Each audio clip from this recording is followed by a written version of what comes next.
हाँ जी, तो अभी अपन लोग स्टार्ट करने वाले हैं इलास्टिसिटी ऑफ डिमांड। किसकी बात कर रहे हैं अपन? Elasticity of demand. तो सबसे इंपॉर्टेंट होता है ये पता होना कि इलास्टिसिटी क्या चीज़ होती है। आपने ऑलरेडी पढ़ रखा है डिमांड क्या होती है, अब अपन पढ़ेंगे इलास्टिसिटी क्या होती है। इलास्टिसिटी का मतलब होता है चेंज, प्राइस के चेंज होने की वजह से डिमांड में कितना चेंज आ रहा है, उसी को क्या बोलते हैं अपन? Elasticity of demand. Price change होने से डिमांड में कितना चेंज आ रहा है, इसी चीज को क्या बोला जाता है? Elasticity of demand. बोलो बात समझ में आया? जैसे कि अगर मैंने प्राइस बढ़ाई तो लॉ ऑफ डिमांड क्या बोलते हैं? प्राइस घटेगी। तो प्राइस बढ़ने से डिमांड क्या हो रही है? कम। माय क्वेश्चन इज कितनी? प्राइस मैंने बढ़ाई तो डिमांड कम करी, जब मैंने प्राइस घटाई तो डिमांड बढ़ाई।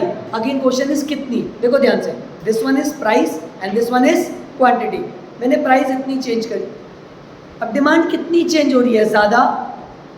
प्राइस चेंज, कम चेंज, बराबर चेंज, नो चेंज, क्या? इसी चेंज को क्या बोला जाता है? इलास्टिसिटी। तो what do you mean by elasticity? Elasticity का मतलब क्या होता है? चेंज इन किसके अंदर? Demand with reference to change in price. Demand में कितना चेंज आ रहा है प्राइस की वजह से, इसी को क्या बोला जाता है? हमारा इलास्टिसिटी ऑफ डिमांड। तो हम इसको मेजर कर सकते हैं नंबर में। उसके लिए हमारे पास एक स्पेसिफिक फॉर्मूला होता है, आप लोगों को एक बार अच्छे से समझना पड़ेगा।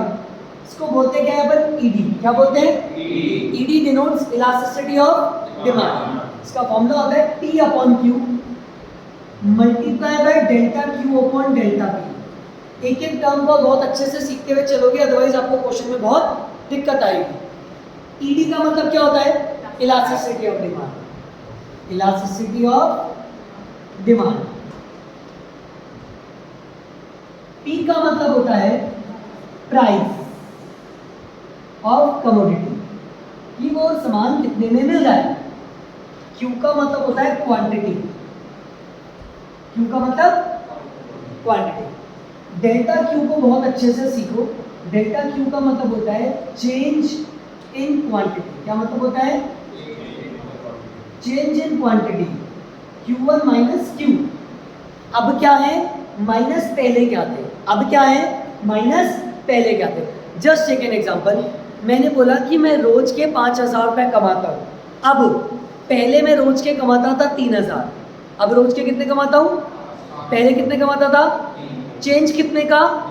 2,000 का। तो that become delta, that become. और डेल्टा पी का मतलब होता है चेंज इन प्राइस। फॉर्मूला हो जाएगा P1 माइनस P। बोलो बात समझ में आई?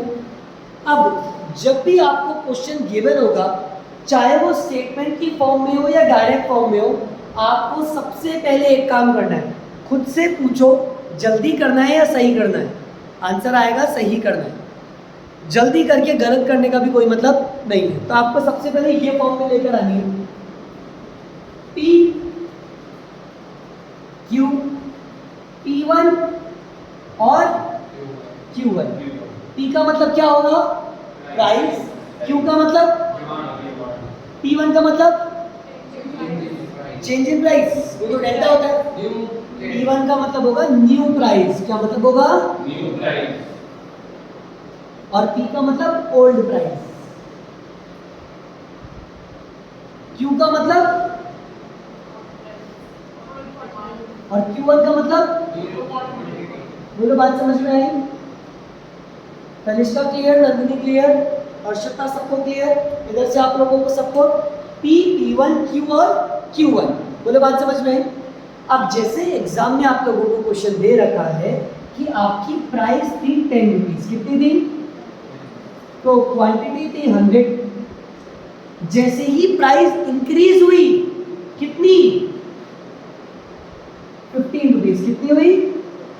तो क्वांटिटी हो गई 50। कितनी हो गई? Calculate elasticity of demand. आप मुझे इतना सा बताओ जल्दी से, क्या प्राइस चेंज हो रही है? क्या प्राइस चेंज हो रही है? तो जब प्राइस चेंज होती है तो क्या डिमांड चेंज होती है? इसी चीज को क्या बोलते हैं? इलास्टिसिटी। इसी चीज को क्या बोलते हैं? इलास्टिसिटी। प्राइस बढ़ती है तो डिमांड, और जब घटती है तो हर्षिता इस केस में 10 से प्राइस कितनी हो रही है 15, इसका मतलब प्राइस तो demand, if the price increases demand. हम क्या निकाल रहे हैं कि प्राइस बढ़ी तो डिमांड घटी, ये तो पता है, कितनी घटी, डिग्री क्या है उसकी, बात समझ लो, कितनी डिग्री पे, उसी चीज को क्या बोलेंगे इलास्टिसिटी। तो इलास्टिसिटी का फॉर्मूला हमने क्या पढ़ा था, ED is equals to P upon Q into, आया ना, मैंने आपको फॉर्मूला याद करने के लिए बताया था, बस P अपॉन Q याद कर लो, एक बार Q नीचे है तो अगली बार Q ऊपर आएगा, delta Q upon delta P। अब देखो मैं पुट कर रहा हूँ, ध्यान ना भटके आपका, प्राइस कितनी थी, प्राइस का मतलब होता है पुरानी वाली प्राइस, तो वो कितनी थी 10, क्वांटिटी कितनी थी,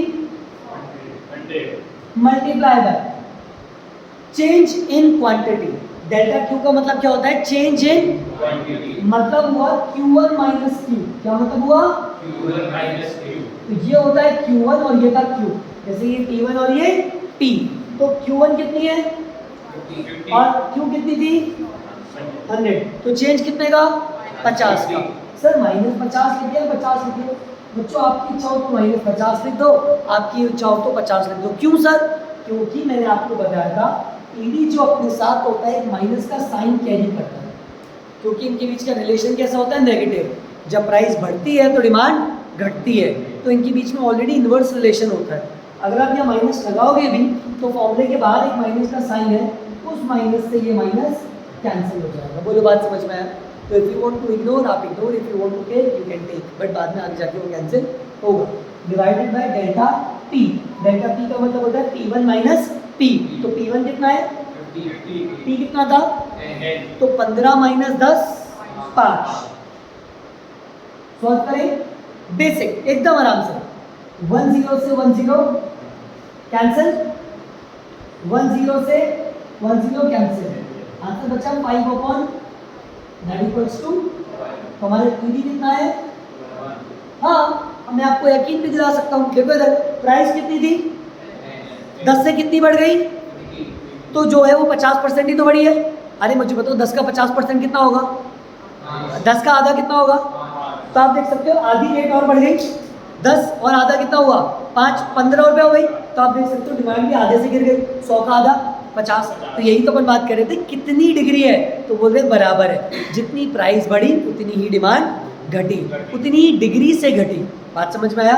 फॉल भी 50% का है, गेन भी 50% का है, इसीलिए हमारा ईडी कितना निकला 1, बोले बात समझ में आया, क्लियर है। तो हमें सबसे पहले क्या सीखना है, ईडी का फॉर्मूला होता है P upon Q into delta Q upon delta P, P का मतलब प्राइस, Q का मतलब क्वांटिटी, डेल्टा Q का मतलब change in quantity, delta price का मतलब change in price, delta price का मतलब क्या है चेंज इन प्राइस, और चेंज कैसे निकलता है, नया माइनस पुराना, नया minus that is P1 minus P and there it is Q1 minus Q, नहीं आया समझ में, क्लियर है। सर एक और एग्जांपल करा दो तो हमारे डाउट्स क्लियर हो जाए, जल्दी से देखते हुए चलोगे आप लोग,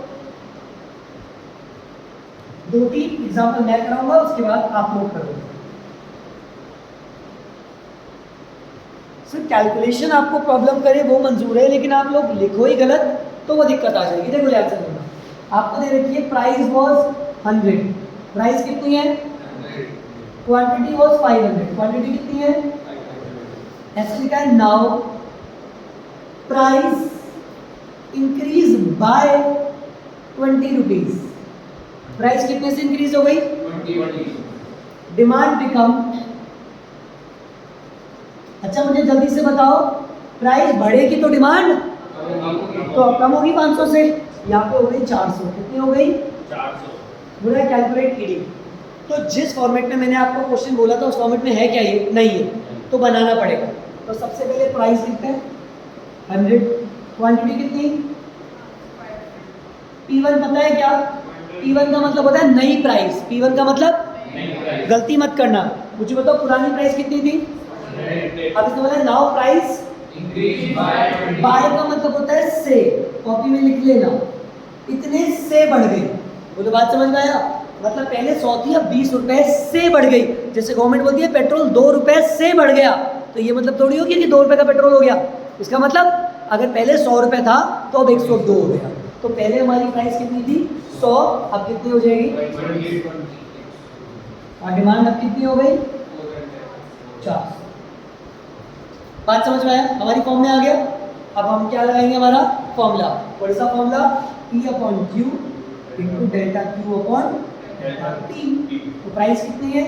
100, क्वांटिटी कितनी है? 500 इंटू डेल्टा Q कितना है? Change in quantity. Change in quantity कितना है? 400 माइनस 500। मैंने बताया था नया माइनस पुराना, तो 400 माइनस 500 करेंगे तो कितना आएगा? 100। माइनस लगाऊं या नहीं लगाऊं? सर क्या फर्क पड़ता है, लगाओगे तो भी कटेगा, नहीं लगाओगे तो भी कोई दिक्कत नहीं है। चेंज इन प्राइस कितना है? 20। आपको पता है ऑलरेडी डेल्टा हमेशा गिवन हो जाता है ऐसे क्वेश्चन में। जब भी बाय लिखा होता है ना, तो जब भी बाय लिखा हुआ है क्वेश्चन में वो डेल्टा ही है। जब भी बाय लिखा है वो डेल्टा ही है। तो चेंज कितना आया? 20 का। एकदम बेसिक, एकदम बेसिक। 2 0 से 2 0, 1 0 से 1 0, ये 1 टाइम, ये 5 टाइम, 5 से 5 cancel, answer is again ED is equals to 1। Sir क्या ED हमेशा ही 1 आता है क्या? नहीं मेरे बच्चे, ये तो अपने दोनों क्वेश्चन में आ गया, नहीं तो नहीं आता। बट मेरा मेन मोटिव था आपको बाय वाला वर्ड सिखाना। समझ में आया? चलो एक और एग्जाम्पल करते हैं और अच्छे से समझ में। देखो ध्यान से, मान लो आपको दे रखी है प्राइस इक्वल्स टू 50। प्राइस कितनी है? 50। क्वांटिटी आपको दे रखी है 500। Now price decrease by 10 rupees.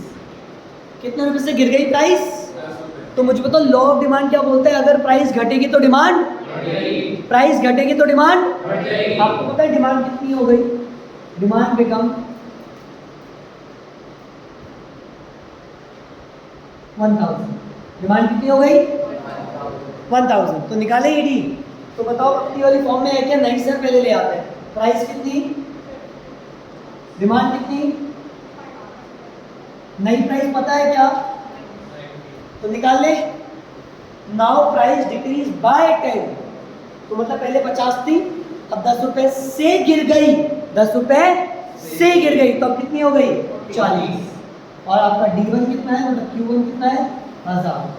तो बात समझ में आया? P P1 Q Q1, D भी लिख सकते हैं, Q भी लिख सकते हैं, कोई दिक्कत की बात नहीं। D का मतलब डिमांड, Q का मतलब क्वांटिटी। फॉर्मूला पुट करते हैं, ED is equals to P upon Q into delta Q upon delta T। क्या प्राइस गिवन है? हाँ 50। क्या क्वांटिटी गिवन है? डेल्टा Q का मतलब होता है चेंज इन क्वांटिटी। मुझे बताओ चेंज कितना है? 500 से 1000 हो गया, तो चेंज कितने का? 500 divided by delta T। Change कितने का है? सर मैंने आपको पहले भी बताया था, जब भी वर्ड लिखा हुआ आ जाए बाय, ये बाय डिनोट किसको करता है? डेल्टा। हिंदी में बोलते हैं से। इतने से बढ़ गई या घट गई तो कितना है? 10। इधर देखो, इधर देखो, इधर देखो, सॉल्व करें। 500 से 500 कैंसिल, 1 0 से, तो आंसर कितना आ गया? ED is equals to 5। इसका मतलब हमारी इलास्टिसिटी 5 गुना है। आपने प्राइस को इतना सा कम किया, डिमांड 5 गुना भागी, मतलब you reduce the price by just इतना, और डिमांड मतलब ये इतनी सी कम हो रही है और ये इतना ज़्यादा भाग रही है, क्योंकि इलास्टिसिटी ज़्यादा है। बात समझ में आया? जैसे अभी बिग बिलियन सेल आएगी तो आईफोन के साथ यही होने वाला है। प्राइस तो थोड़ी सी गिर रही है, 8-10 हज़ार से, लेकिन डिमांड एकदम से भागेगी। 5 मिनट में आउट ऑफ स्टॉक हो जाएगा, सब कुछ होगा। That is elasticity is greater than 1। बोलो बात समझ में आया? क्लियर है? सर ये वाले एग्जांपल तो हमें भी आ गए, आप हमें वो वाली सिखाओ ना जिसमें इलास्टिसिटी गिवन है, वो भी सीखते हैं। देखो आप लोगों को गिवन है प्राइस। क्या गिवन है? प्राइस गिवन है, मान लो 50। इस 50 रुपए की प्राइस पे अपन कुछ गुड्स बेचते हैं। सर कितने बेचते हैं पता नहीं, बस कुछ गुड्स बेचते हैं, क्वांटिटी हमें नहीं पता। ठीक है? Now price increase by 10 rupees. Increase by का मतलब से, पहले कितनी थी, अब कितनी हो गई? 60, क्योंकि 10 रुपए से बढ़ी है। Demand decrease by 200। Demand decrease by, मतलब डिमांड कितने से गिर गई? मुझे मतलब डिमांड 200 हो गई या 200 से गिर गई? 200 गिर गई, क्योंकि मैंने क्या लिखा है? बाय। बाय का मतलब से, मतलब कुछ डिमांड थी अब 200 से कम हो गई। और आपको दे रखा है इलास्टिसिटी ऑफ डिमांड दे रखी है AD इक्वल्स टू 1.5। कितना दे रखा है? बोलता है बताओ पहले क्वांटिटी कितनी थी? हमने बोला सिंपल, कोई दिक्कत नहीं, हमें तो बस हमारा वो फॉर्मूले के साथ साथ हमारे को शेड्यूल चाहिए। तो अभी नहीं है तो कोशिश करता हूँ पी कितना है? प्राइस 50। क्या क्वांटिटी के वजह? नहीं, फिर भी लिखूंगा मैं तो क्वेश्चन मार्क। फिर पी के नीचे क्या लिखते हैं हम? P1। P1 कितना हो गया? 60। क्वांटिटी कितनी हो गई? हमें नहीं पता, बस हमें इतना पता है क्यू में 200 रुपये कम हो चुके हैं। क्यू में 200 रुपये कम हो चुके हैं। बोले बात समझ में आया? Q1 में नहीं था, आया ना? चलो फॉर्मूला लगाए। फॉर्मूला क्या बोलते हैं? ED is equals to P upon Q into delta Q upon delta P। तो बताओ प्राइस कितनी है? 50। क्वांटिटी हमें नहीं पता, मैंने क्यों लिख दिया? डेल्टा Q मतलब चेंज कितना आया? 200। लिखा हुआ है ना, डिमांड रिड्यूस बाय 200 से चेंज हो गई। कितना चेंज आया नंदिनी? 200। तो यहाँ पर कितना लिख देंगे? 200। और नीचे क्या आ जाएगा? Delta P। डेल्टा P का मतलब होता है चेंज। चेंज कितने का है? 10। बोलो बात समझ में आया?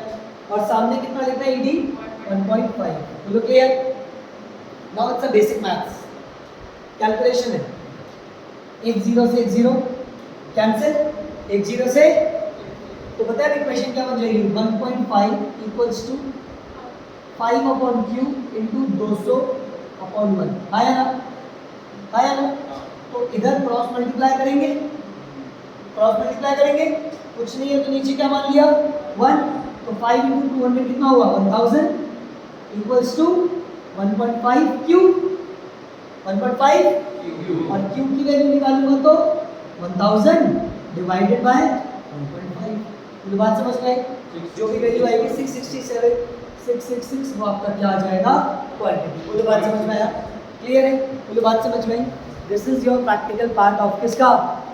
इलास्टिसिटी। बोलो बात समझ में आया? क्लियर है? बात समझ में आई? इसके अंदर एक और क्वेश्चन होता है, वो भी आप सीख लीजिए।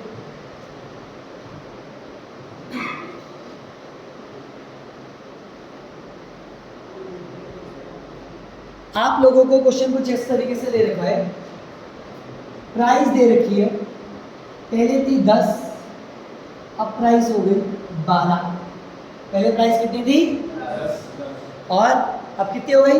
12। आपको अब की बार डिमांड नहीं दे रखी है, ऐसा दे रखा है